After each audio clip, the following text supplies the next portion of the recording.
Last week, one of the most searched things on the internet was a poem written 2,800 years ago. In some countries, searches for it jumped by 450% in a single week. There is an obvious reason for that. A very large film came out. Christopher Nolan's version of the Odyssey opened in July and made $652 million in 2 weekends. It is also the first feature film in history shot entirely on IMAX cameras. Those cameras are so loud that dialogue was considered impossible to record on them. So they built sound-dampening shells to wrap around them.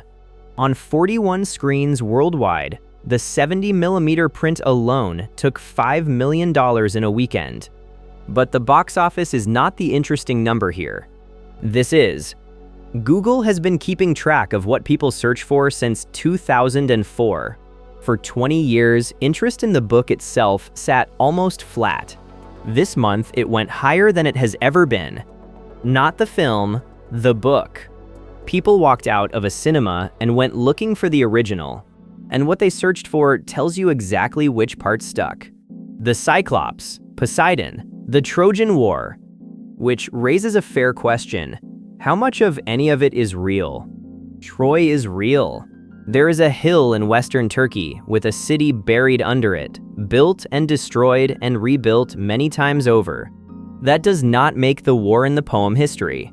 But the place is not invented. The Cyclops is stranger, and the best guess we have is a mistake. On islands like Sicily and Crete, there were once dwarf elephants. Their skulls are about twice the size of a human skull.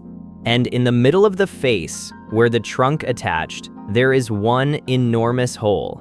If you have never seen an elephant, that hole is an eye socket. One eye, in the middle of the face, on exactly the islands where Homer put his monster. Although, in fairness, nobody has ever found an ancient Greek writing that down. It is a hypothesis from 1914, and it may simply be a good story about a good story. Even Google joined in. Search the title and a wooden horse rolls across your screen. Click it, and soldiers climb out and carry your search results away. Here's the part worth sitting with. This poem was not written down for a very long time. It was spoken, and remembered, and passed on.